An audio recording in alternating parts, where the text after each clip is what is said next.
It was just another grueling shift for Ella Vance, another night of balancing plates and ignoring the whispers of the elite. But a single drop of spilled wine on the wrong table was about to ignite a 22-year-old secret. A billionaire known as the Shark of Wall Street looked up, not at the stain, but at the pendant on her chest. His voice was a low growl, cutting through the noise. "Where did you get that?" he demanded, his words changing her life and her past forever. The Serafina was not a restaurant, it was a theater. And tonight, the performance was a disaster. Eleanor Ella Vance felt the familiar burn in her arches, a dull throb that radiated up her calves. She'd been on her feet for 9 hours, navigating the silent carpeted war zone of tables populated by people who owned islands. At 22, her life was a repeating cycle of rent, instant noodles, and the smell of expensive food she'd never taste. Her only luxury, her only link to a past she never knew, was the silver pendant around her neck. It was a complex knot, almost Celtic, worn smooth by her own anxious fingers. It was, she'd been told by the matron at the St. Swithin's orphanage, the only thing she'd been found with. "Table 7, Ella. Now!" barked the maitre d', his voice a harsh whisper. Table 7 was the bane of her night, a solo diner, brooding in the most expensive corner booth. He'd sent back his soup, too hot, and his wine, not the 1998 vintage he'd clearly requested, though he had. He looked like a man carved from granite, with eyes that matched. Ella knew who he was. Everyone did. Arthur Sinclair, the CEO of Sinclair Holdings, a man who bought and sold companies before breakfast, a recluse, a billionaire, and according to the kitchen gossip, a widower whose grief was as legendary as his fortune. Ella approached, the heavy silver water pitcher cold in her hand. "More water, Mr. Sinclair." He didn't look up from his phone, just gave a curt, dismissive wave. As she leaned in, her co-worker, Ben, rushed past with a tower of plates, jostling her arm. It happened in slow motion. The pitcher tilted. The ice-cold water didn't just spill, it cascaded across the table, flooding the polished mahogany and splashing directly onto Arthur Sinclair's $5,000 suit. A dead silence fell over the dining room. Ella's blood ran colder than the water. I am so sorry, sir. I'll get towels," she stammered, grabbing napkins, her hands shaking so violently she could barely grip them. "You incompetent," Arthur began, his voice a low growl of thunder. He looked up, his grey eyes flashing with rage. And then they stopped. They weren't looking at her face. They were locked on the pendant, which had swung forward from under her uniform as she leaned over. His rage vanished, replaced by a profound, terrifying shock that paled his face. His hand, fast as a snake, shot out and clamped around her wrist. It wasn't gentle. "No," he whispered. It wasn't to her. It was to himself. "Sir, you're hurting me," Ella pleaded, trying to pull away. He ignored her. With his other hand, he reached out and, with a trembling finger, touched the silver knot. A jolt like static seemed to pass between them. "Where?" he said, his voice cracking. "Did you get this?" It was my mother's," Ella stammered, tears of panic and humiliation welling. "Please, sir, let me go." "Your mother?" he breathed, his grip tightening. He looked from the pendant to her face, really looked at her, searching her features, her wide green eyes, the stubborn set of her chin. "What was her name?" I don't know," Ella admitted, the old shame stinging. "I'm an orphan. It was left with me." Arthur Sinclair released her wrist as if he'd been burned. He slumped back in the booth, his entire body shaking. The restaurant, the spilled water, the ruined suit. It all disappeared. He looked like a man seeing a ghost. "Get out," he whispered. "Sir, get out," he roared, slamming a fist on the table. The maitre d' was suddenly there, pulling Ella away. "You're fired, Vance. Get your things."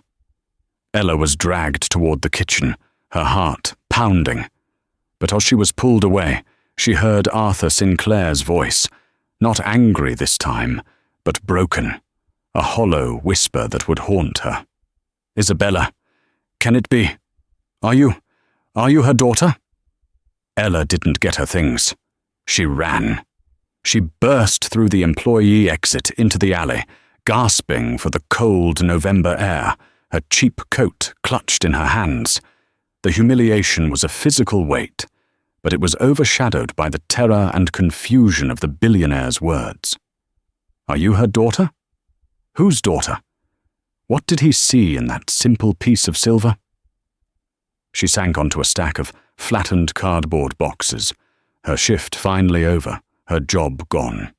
The $300 she had in her bank account wouldn't cover next week's rent. The panic was so acute it threatened to suffocate her. She rubbed the pendant. It was her armor, her only connection. Now even that was a source of confusion. Meanwhile, inside the Serafina, Arthur Sinclair was not eating. He was staring at the water-soaked table. "Marcus," he said into his phone, his voice flat. His chief legal counsel and head of operations, Marcus Thorne, picked up on the first ring, as he always did. "Arthur? Is everything all right? I need a name. Eleanor Vance, waitress at the Serafina. I want everything. Birth records, school records, blood type, her favorite color, everything. I want it by morning." "May I ask what this is regarding, Arthur? Is it a legal matter?" Marcus's voice was smooth, efficient, and devoid of emotion. Arthur hesitated. She was wearing Isabella's pendant. A long silence stretched down the line. Marcus Thorne was the only living person, besides Arthur's mother, who knew the full story. "Arthur, that's not possible," Marcus said carefully. "Isabella's belongings were lost. The pendant was lost with her." "I'm looking at a puddle of water that says otherwise," Arthur snapped. "She said she was an orphan, that it was left with her. Do it, Marcus. Find out who she is." He hung up and signaled for the bill, ignoring the maitre d's effusive apologies. He left a $10,000 tip on the table and walked out, his mind not on the restaurant, but 23 years in the past. He had been 25, the heir to the Sinclair empire, and she was Isabella Vance, a scholarship art student who painted with a fire that matched her spirit. His mother, Genevieve Sinclair, had called her a penniless distraction. To Arthur, she was life itself. The pendant was his. He'd commissioned it from a small, private jeweler in Italy, a lover's knot locket, designed from an old sketch. He gave it to her the night he proposed, hidden in a box of paints. "It's so no matter where we are," he'd told her. "We are bound." Then came the fight. His mother, the ultimatum. "Choose the family, Arthur, or you get nothing. This artist will ruin us." He'd chosen Isabella. He'd told his mother he was renouncing his inheritance. He was going to run away with her. They were going to meet at their cottage in the Hamptons. He packed a bag, ready to start a new, poorer, happier life. He never made it. His mother's men intercepted him. A tragedy, they'd said. An accident. Isabella, newly pregnant with their child, had apparently panicked. She'd taken his sports car, lost control on the coastal highway, and plunged into the ocean. No car was recovered. No body. Just a presumed death. Arthur had been broken. He'd been forced back into the family business, a hollow shell of the man he was. The grief had hardened him, turning him into the shark the world knew today. He'd believed for 22 years that his love and his unborn child were dust at the bottom of the Atlantic. Until tonight. Tonight, a 22-year-old waitress, with Isabella's defiant green eyes and her stubborn chin, had spilled water on him, wearing a pendant that could not possibly exist. By 7 a.m., Marcus Thorne was standing in Arthur Sinclair's penthouse office. The view over Central Park was pristine, but the mood was stormy. "Her name is Eleanor Ella Vance," Marcus said, opening a sleek, dark blue folder. He was a tall man, impeccably dressed, his loyalty to the Sinclair family absolute. "She is, as she said, an orphan, dropped at the St. Swithin's orphanage on November 12th, 2003. Approximately 1 week old. No note, no file, just a name pinned to her blanket and the pendant you described." Arthur stared at the date. It was 8 months after Isabella's accident. The timeline made no sense. "She was in the foster system until she aged out at 18, Marcus continued. "No criminal record, spotty employment, currently enrolled in night classes at community college for restaurant management. She lives in a 5th-floor walk-up in a bad part of Brooklyn. She was, as of last night, fired." "Fired?" Arthur growled. "The maitre d' took it upon himself. I took the liberty of reversing that decision.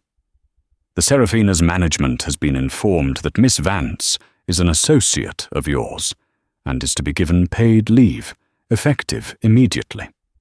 "Good," Arthur said, rubbing his temples. "An orphan.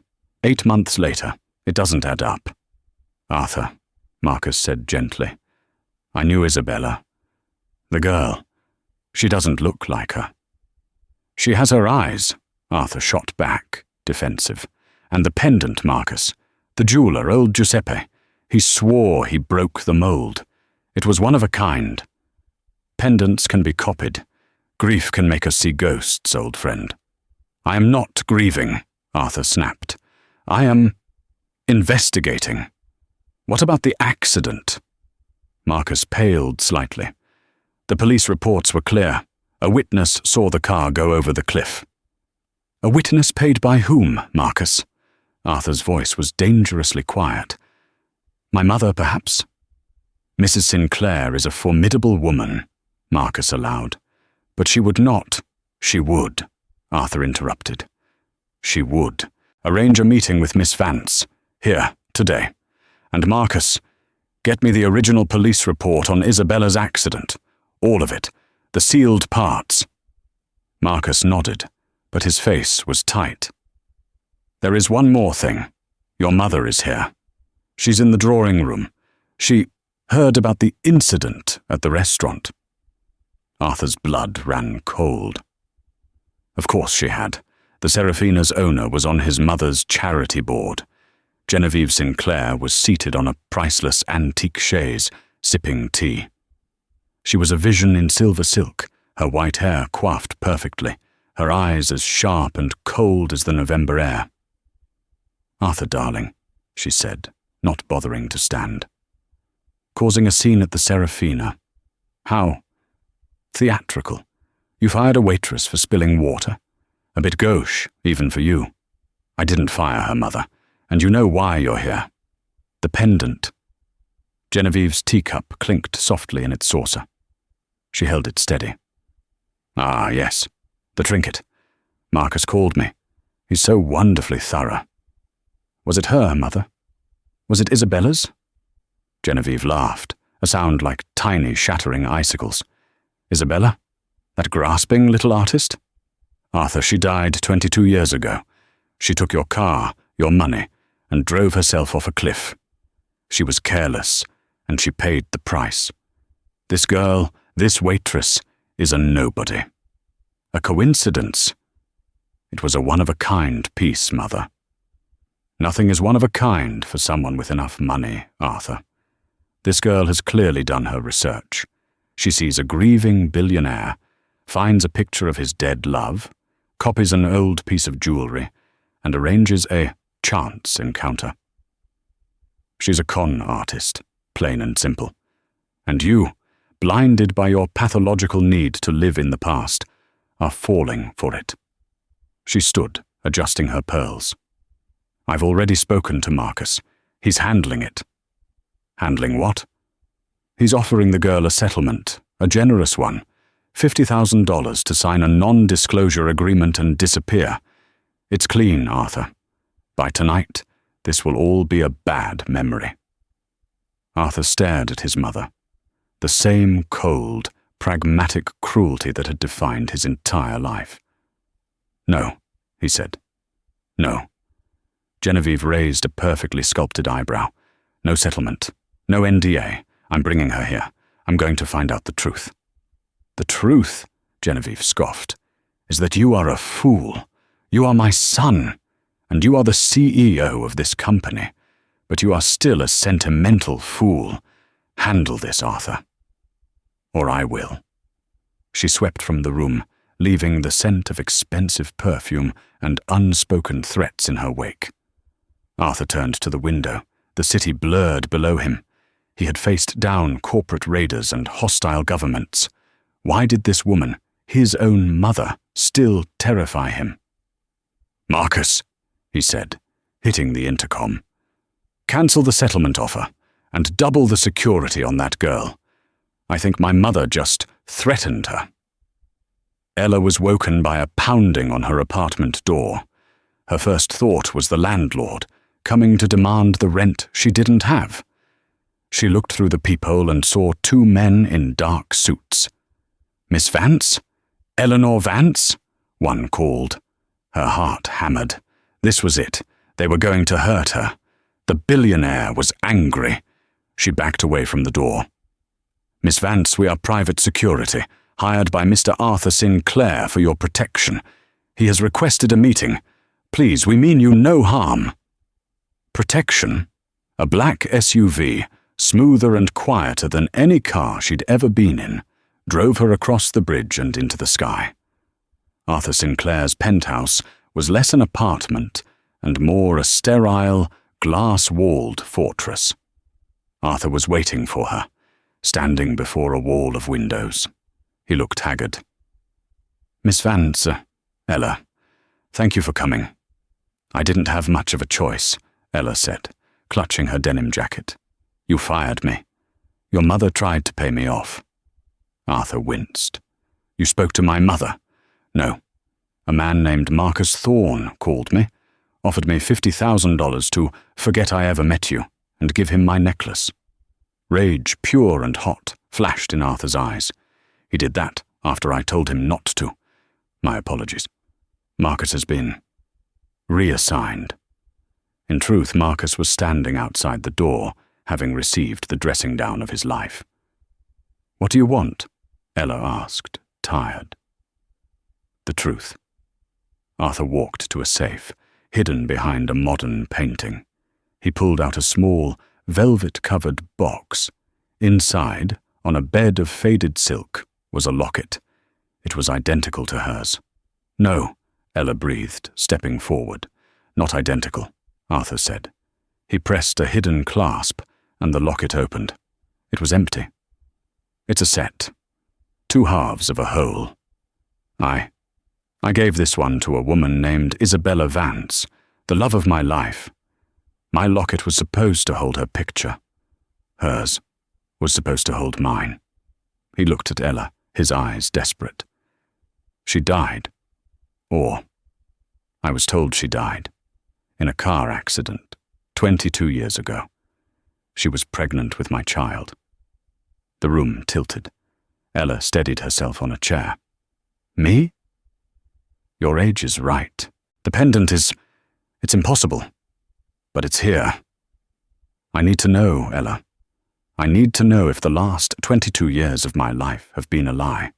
How? She whispered. A DNA test, a private one. Here.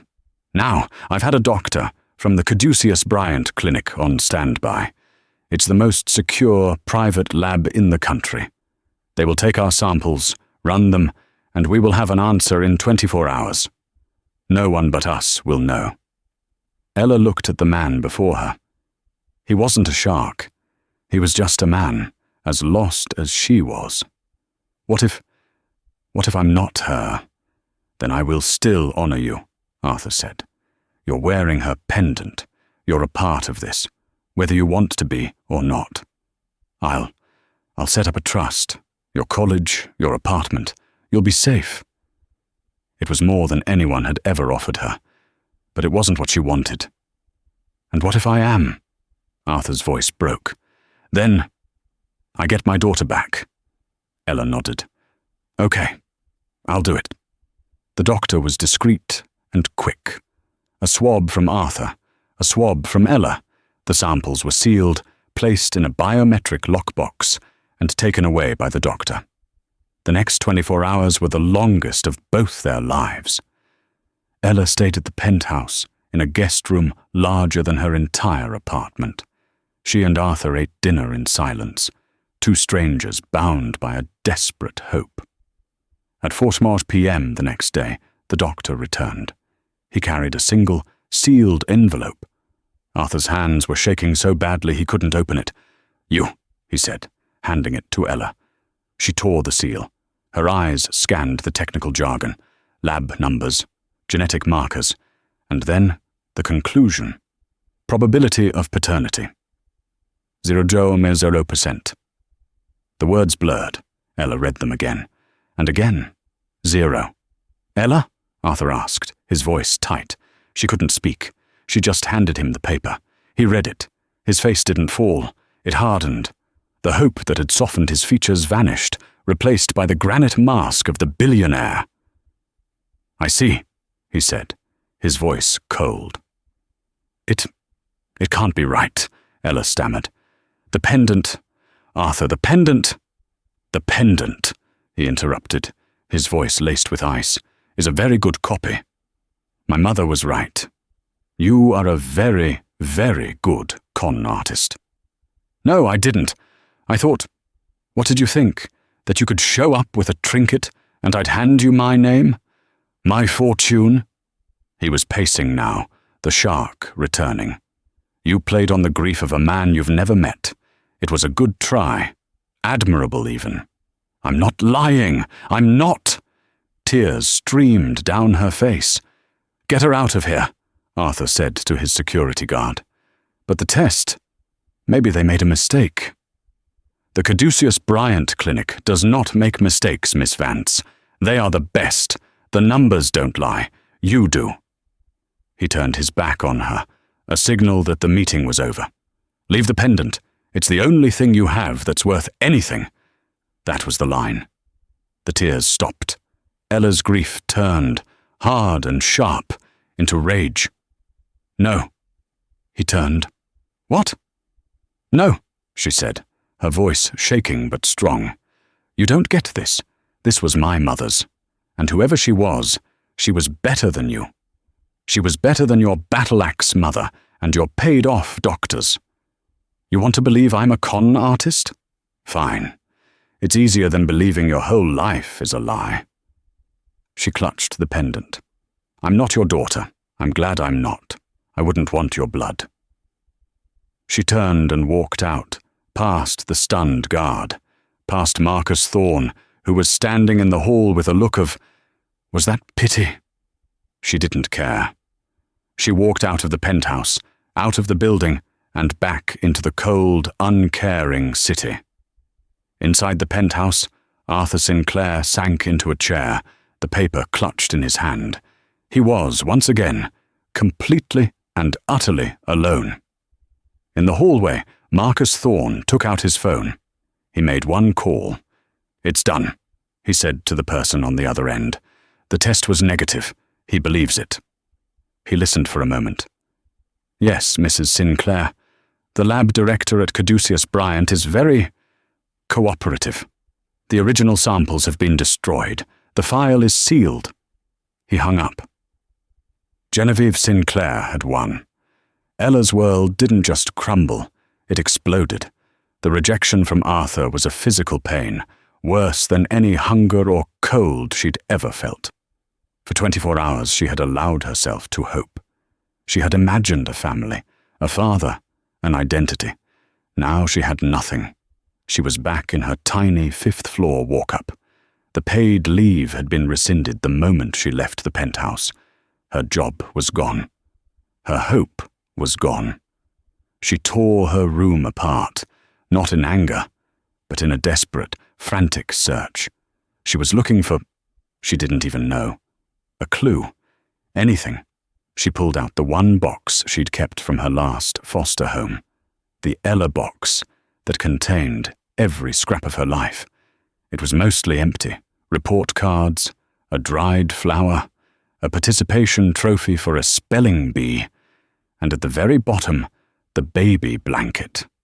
It was a faded, pilled flannel, thin as a dish rag. The matron at St. Swithin's had told her she was found wrapped in it, the pendant pinned to the fabric. Ella had always hated it. It was proof of her abandonment. She clutched it, burying her face in the scentless fabric. She was about to throw it across the room when her fingers brushed against something inside the seam, a small, hard lump. Her fingers, clumsy with cold and adrenaline, fumbled with the old stitching. It was thick, as if sewn by an unsteady hand. She ripped the seam open. It wasn't a jewel. It wasn't money. It was a small, folded piece of tinfoil. Inside the tinfoil was a tiny, rolled-up piece of paper, brittle with age. It looked like a receipt. She carefully unrolled it. It was a hospital admission slip. Not from a fancy private clinic, but from the St. Jude's charity ward, a place that had been torn down a decade ago. The date was October 25th, 2003. The patient's name, Isabella Vance. The admitting doctor, Dr. L. O'Connor. And at the bottom, scrawled in a weak, spidery hand, was a note. Tell Arthur. G knows. She was here. The pendant is the key. Don't let her win. Tell A. I love him. I love her. Ivy. Ella dropped the paper as if it were on fire. G knows. Genevieve. The pendant is the key. It wasn't a copy. It was the pendant. The DNA test was a lie. Genevieve had been there. Her mother, Isabella, hadn't died in a car crash. She had been alive. She had given birth to her. She had been at St. Jude's. A new, cold fury replaced Ella's grief. This wasn't about a lost father anymore. This was about a stolen mother. Across town, Arthur Sinclair was drinking. It was 10:00 a.m. He was staring at the DNA report. 0.0%. It was so absolute. But a question, like a splinter, was working its way under his skin. How did she get the pendant? If she was a con artist, she would have needed to copy it. To do that, she would have needed a picture. He had destroyed every photo of Isabella. He'd burned them in a fit of grief 22 years ago. The only images were in his mind. There were no photos for a con artist to find. Marcus! He barked into his intercom. Marcus Thorne entered, his face a mask of professional concern. Sir, get me Giuseppe Bianchi, the jeweler in Florence, now. Mr. Bianchi is 94 years old and retired, Arthur. It's the middle of the night in Italy. Then wake him up. An hour later, a shaky, tinny voice was patched through the speakerphone. Signor Sinclair, is that you? After all these years. Giuseppe. The locket. The Isabella's knot you made for me. Ah, La Bellezza, a work of love. I broke the mold just as you asked. Never another. A tragedy. What happened? Such a beautiful design. Gone forever. Arthur's blood turned to ice. Giuseppe, be very sure. You broke the mold. You never made another? Not even a sketch? On my father's grave, signore. One set. For your Isabella. It was unique. A part of her soul, you said. Arthur hung up the phone. He looked at Marcus, his eyes black. The test was wrong, Arthur whispered. Marcus stiffened. Arthur, the lab is infallible. The lab, Arthur snarled, is run by a man, Dr. Robert Bryant. A man who, if I recall, Sinclair Holdings bailed out of a very bad medical technology venture last year. Am I remembering that correctly, Marcus? Marcus Thorne did not move, but a bead of sweat formed on his temple. That was a standard investment. You, Arthur said, his voice deadly. You called my mother. You arranged the payoff. You tampered with the test. It wasn't a question. Marcus finally broke. He wouldn't meet Arthur's eyes. It was for the good of the company, for your own good. The girl, she is a disruption. Your mother, she commanded it. She said you were becoming unstable. Arthur swept his desk clear. Phones, computers, priceless artifacts, all of it crashed to the floor. Get out, he roared. Get out, you are done. Marcus fled. Arthur sank to his knees amidst the wreckage. He had been played by his mother, by his most trusted friend. He had looked his own daughter in the eye and called her a liar. He had to find her. Ella's world didn't just crumble, it exploded. The rejection from Arthur was a physical pain, a hollow, aching void worse than any hunger or cold she'd ever felt. For a single 24-hour period, she had allowed herself the poisoned luxury of hope. She had imagined an identity, a family, a father. Now she had nothing, less than nothing. She was back in her tiny fifth-floor walk-up, the air stale with the smell of her failure. The paid leave had been rescinded via a cold, 2-line text message the moment she'd been thrown out of the penthouse. Her job was gone. Her hope was gone. She was a con artist, a liar, a 0.0%. For a full day, she didn't move. She lay on her thin mattress, staring at the water stains on her ceiling, clutching the pendant.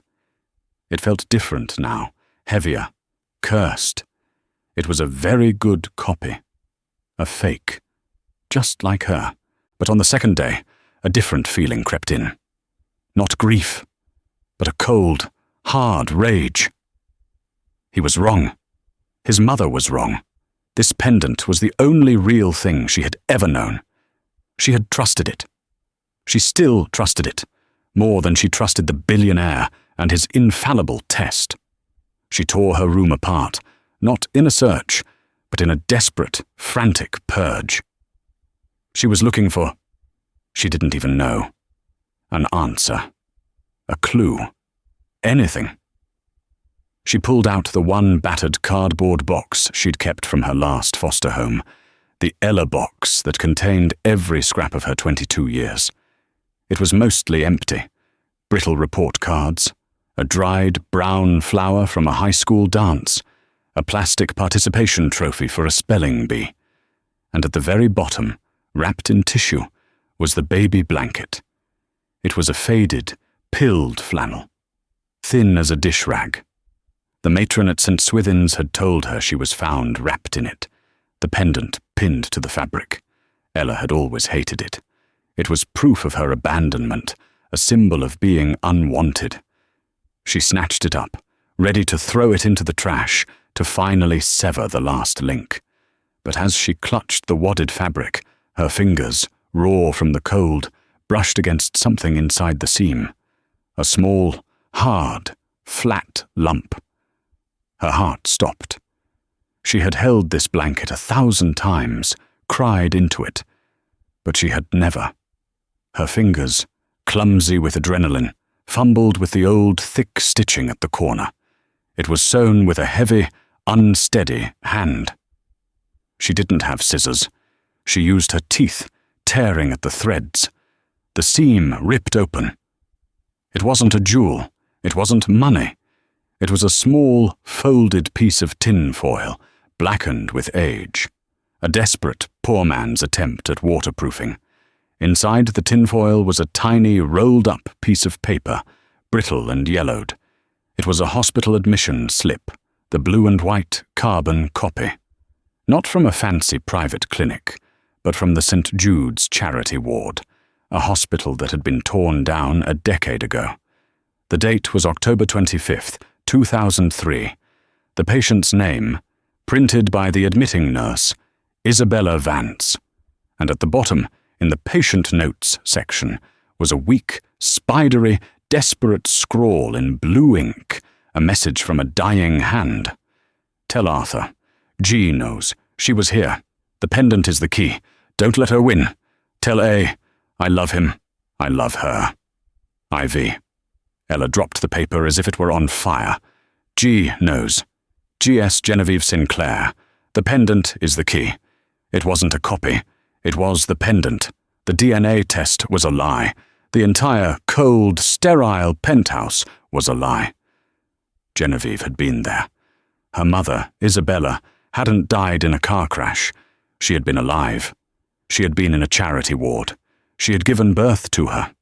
And she had been terrified. A new, ice-cold fury replaced Ella's grief. This wasn't about a lost father anymore. This was about a stolen mother. Across town, Arthur Sinclair was in his own private hell. It was 10 a.m., and he was staring at his third glass of whiskey. The DNA report lay on his desk. Probability of paternity, 0.00%. It was so absolute. He had seen the proof and, like a fool, he had chosen to believe it. He had chosen to believe his mother's version of the world, that everyone was a con artist, that everyone was transactional.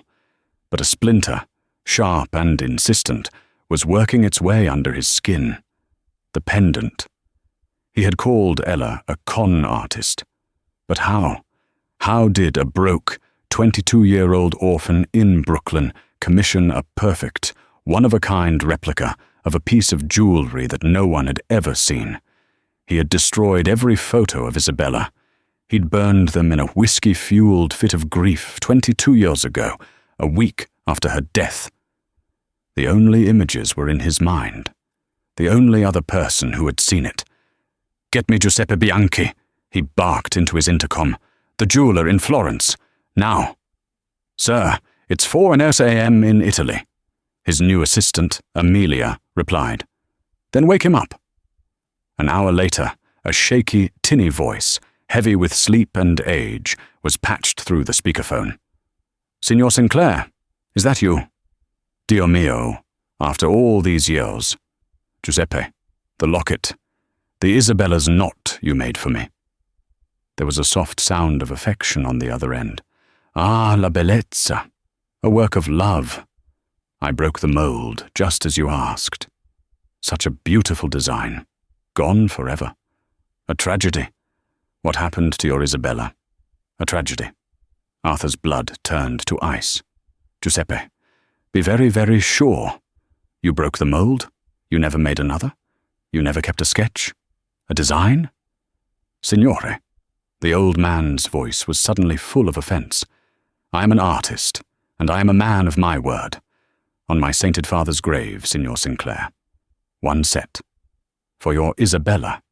It was unique. A part of her soul, you said." Arthur hung up the phone. He didn't say goodbye. The pendant was real. The girl was real. The test was the lie. "Amelia," he snarled. "Get in here, now." Amelia, a quiet, hyper-efficient woman in her late 20s, entered, a tablet in hand. She had been Marcus Thorne's assistant, which meant she knew everything. "The test," Arthur said, his voice a low growl. "Caduceus Bryant Clinic. Who runs it?" "Dr. Robert Bryant, sir." Bryant, I know that name." Arthur was pacing, his mind, the shark's mind, finally clicking into gear. His medical tech venture, 2 years ago, it was failing. Sinclair Holdings, bailed him out. A charitable investment.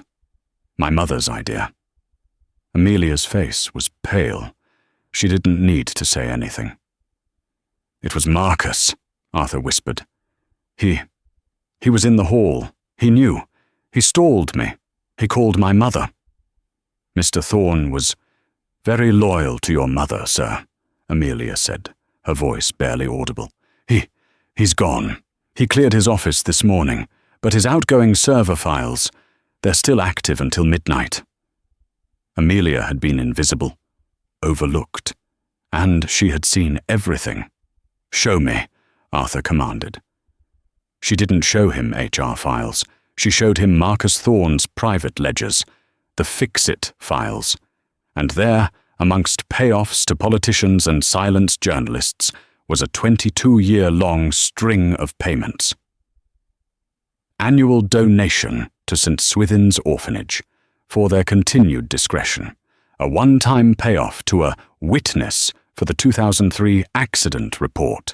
A large one-time payment dated November 2003 to a Dr. L. O'Connor at St. Jude's Hospital.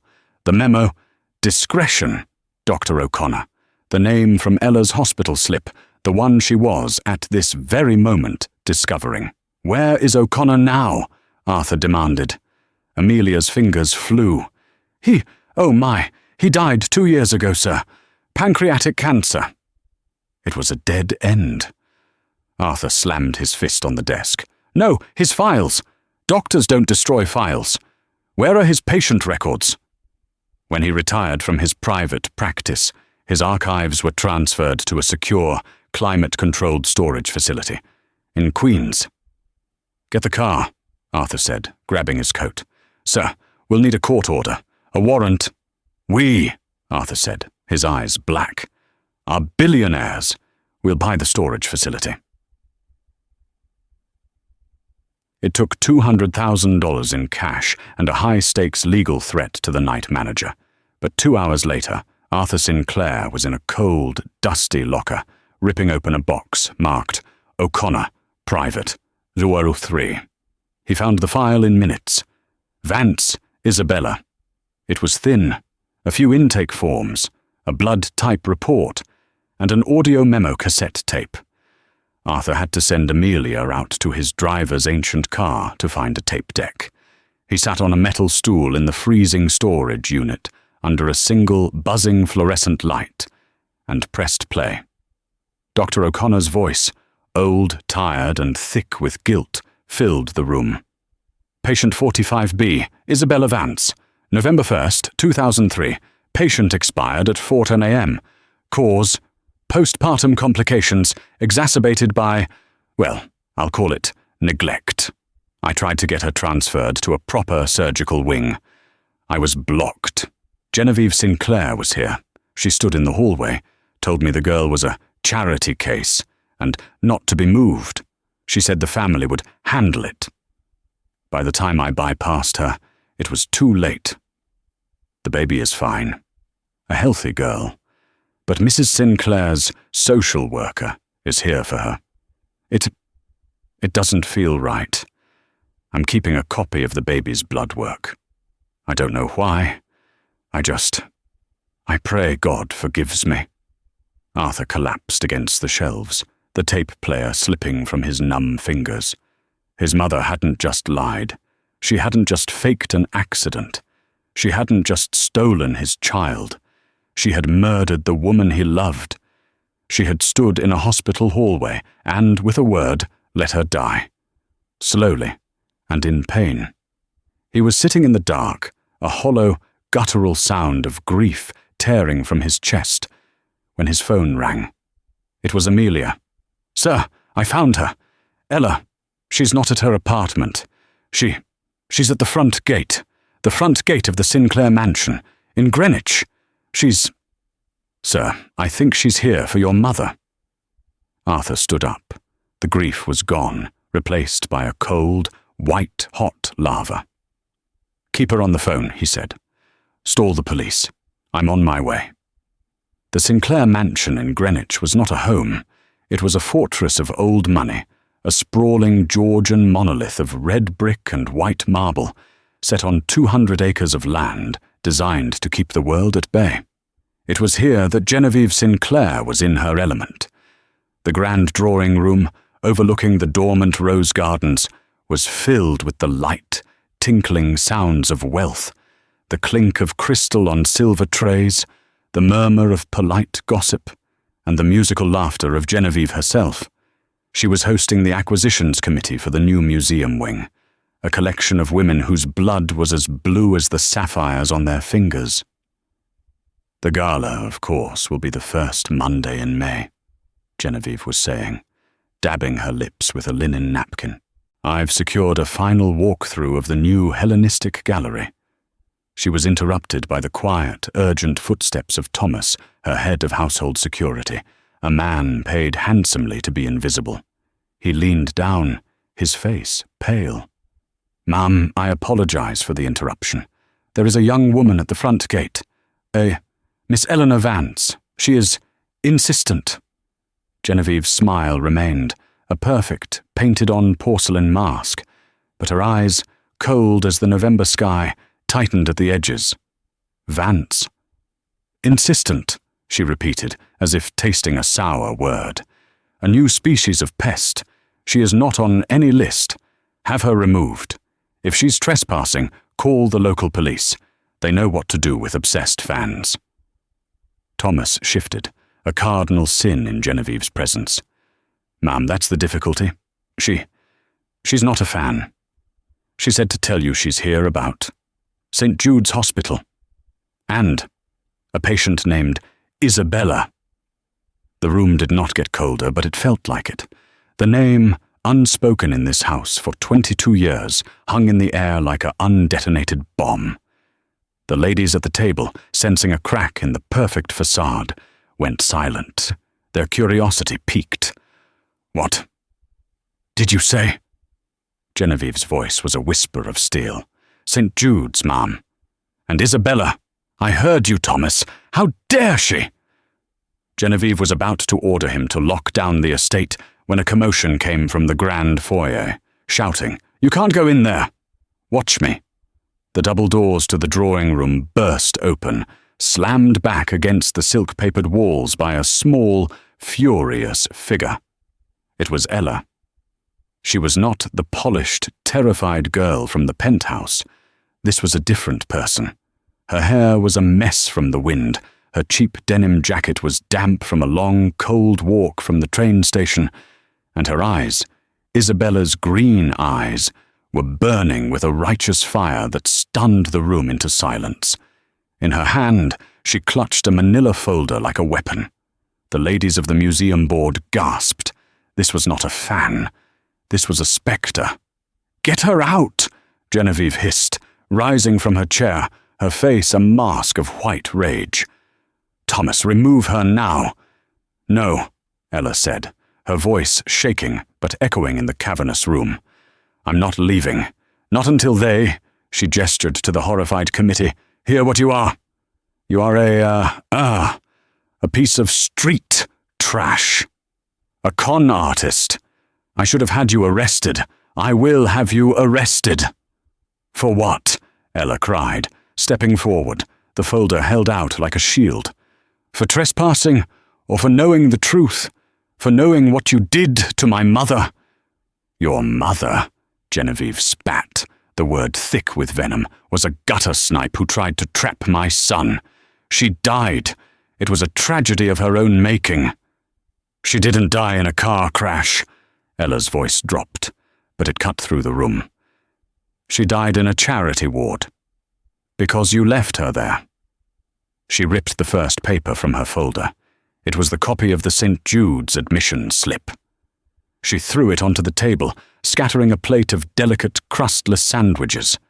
"Isabella Vance, admitted October 25th, 2003, in labor, malnourished, but alive." Genevieve lunged for the paper, but Ella was faster, pulling out the second. "Baby girl Vance, born October 26th, healthy, discharged November 2nd. Ella's voice broke, but she forced the words out. "Discharged. To St. Swithin's Orphanage. And what's this note, Genevieve? A little handwritten note from the administrator? Per G.S. private arrangement. G.S. Genevieve Sinclair." "Forgeries!" Genevieve shrieked. "All of it. You think these photocopies mean anything. You are nothing. You have no proof." "But I do." The new voice was not Ella's. It was a deep, resonant baritone, paralyzed with a rage so cold it burned. Arthur Sinclair stood in the doorway. He was not the man who had called Ella a liar. The billionaire shark was gone, replaced by a man who looked like he had been hollowed out from the inside. His suit was rumpled, his tie was gone, and his face was a pale, sweating mask of absolute, soul-deep fury. He didn't look at Ella. His eyes, a terrifying echo of hers, were locked on his mother. "Arthur!" Genevieve cried, a flicker of genuine panic in her eyes. "Thank God, this creature, she's insane. She broke in here. She's spouting the most horrific lies." Arthur walked slowly into the room. The museum board ladies looked like they were witnessing an execution. "He's dead, Mother," Arthur said, his voice terrifyingly calm. "What? Who's dead?" "Dr. O'Connor, the man whose life you ruined with a generous retirement package. The man you paid for discretion at St. Jude's. He died 2 years ago." "I don't know what you're talking about." "He left files, Mother," Arthur said, stopping 5 feet from her. "And in those files, he left a recording. He left his confession. He left your sin." He pulled his phone from his pocket. He didn't bother with courtesies. He pressed play, and the volume was high enough to be heard in the gardens. The old, reedy, guilt-ridden voice of Dr. L. O'Connor filled the opulent drawing room. "Patient 45B, Isabella Vance, November 1st, 2003. Patient expired at 4 a.m. Ella let out a sound, a half sob, half gasp, and put her hand over her mouth. "'Cause postpartum complications exacerbated by, well, I'll call it neglect. I tried to get her transferred to a proper surgical wing. I was blocked." Genevieve was shaking her head, backing away. No. Genevieve Sinclair was here. She stood in the hallway, told me the girl was a charity case, and not to be moved. She said the family would handle it. By the time I bypassed her, it was too late. Arthur's hand was shaking so violently, he almost dropped the phone. "The baby is fine, a healthy girl, but Mrs. Sinclair's social worker is here for her. It doesn't feel right. I pray God forgives me." The audio clicked off. The silence that followed was absolute. One of the museum ladies, a Mrs. Vanderbilt Cohen, let out a small, horrified whimper. "You," Arthur whispered. "You didn't just lie to me. You didn't just steal my child." His voice cracked, and the rage finally broke through, a raw, primal roar of grief. "You murdered her. You stood in that hallway and you let her die. For what? For this? For silver teacups?" The mask of Genevieve Sinclair did not just crack, it atomized. The terror in her eyes was replaced by something far uglier, the cornered, hateful snarl of a predator. "Yes!" she shrieked, the sound ripping from her throat. "For this, for all of this, for the name, for the legacy, for the bloodline that she pointed a trembling, jeweled finger at the memory of Isabella, was going to pollute. She was my family," Arthur roared back. "She was a parasite, a grasping, penniless, no-talent artist who saw a weak-willed boy and sank her claws in. She would have ruined you, ruined us. I did what I had to do, what you were too weak to do." She turned her venom on Ella. "And you are the ghost of her mistake. You should have vanished. I should have had O'Connor." She stopped, but it was too late. The admission was complete. "You should have what, Mother?" Arthur's voice was ice. "Had him dispose of her? Like you disposed of her mother?" He held up his other hand. His phone was still in it. The red rec light was still on.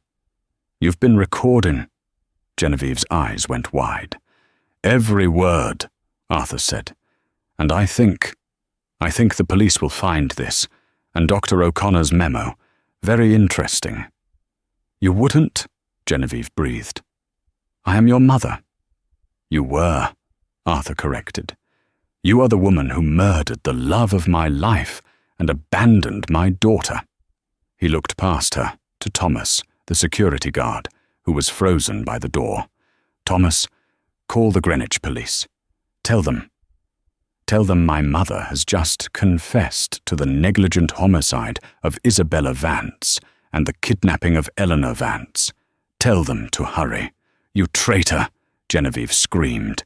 "You ungrateful!" Her eyes, wild and hateful, darted from Arthur, the son who had betrayed her, to Ella, the girl who had caused it all.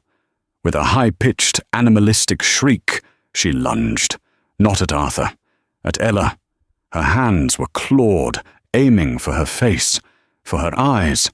"You!" But Arthur was faster. He had been waiting for this. He stepped between them, taking the brunt of his mother's attack. He grabbed her wrists, his grip like iron. The woman who had ruled his life with a whisper was frail, brittle, and pathetic in his grasp. "No," he said, his voice breaking with 22 years of sorrow. "Not again. You will never touch my family again." The wail of sirens, faint and then suddenly, terribly loud, cut through the afternoon air. Amelia, his assistant, had made the call the moment he'd left the city, anticipating this exact outcome. The museum board ladies were huddled by the fireplace, a tableau of horrified silk. As two uniformed officers, their faces grim, walked into the opulent room, Genevieve Sinclair finally, completely, collapsed. She didn't fight. She just sobbed, her perfect coiffure coming undone.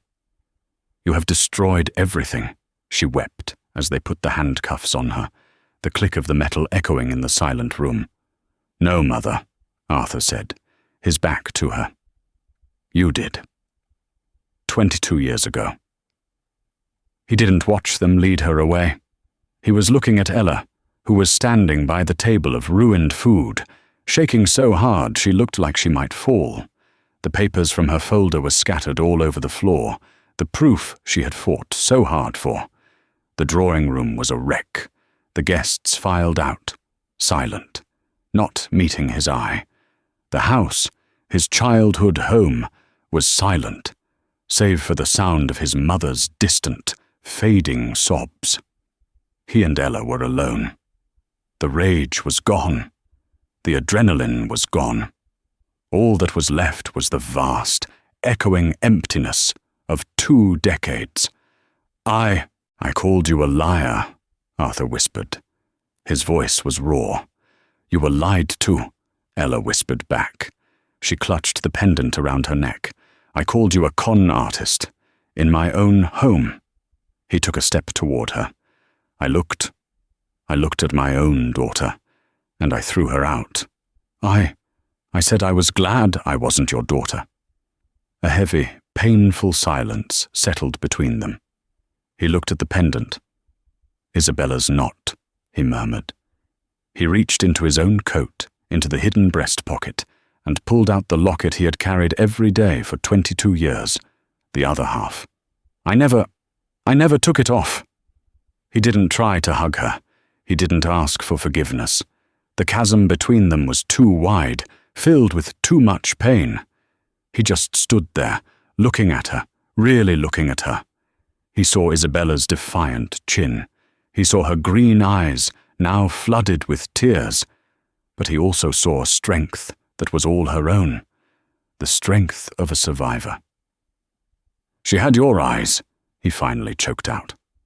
"I know," Ella said, a single tear tracing a path through the grime on her face.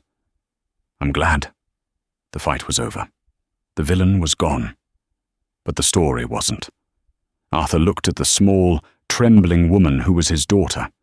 He took off his $10,000 suit jacket, and, in the first truly fatherly act of his life, he draped it over her shoulders. It was massive, warm, and smelled of sandalwood and loss. "Let's get out of here," he said, his voice thick. "This house, it's a tomb." Ella nodded, pulling the jacket tighter. She looked at the door, and then back at him. She had spent her life searching for a past.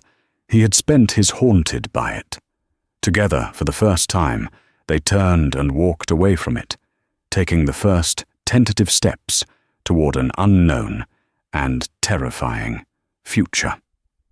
From a spilled glass of water to the downfall of an empire, Ella's story proves that the past never truly stays buried. A 22-year-old lie, built by a mother's cruelty, was unraveled by a daughter's resilience, and the one thing the matriarch couldn't destroy, a mother's love, immortalized in a simple silver pendant.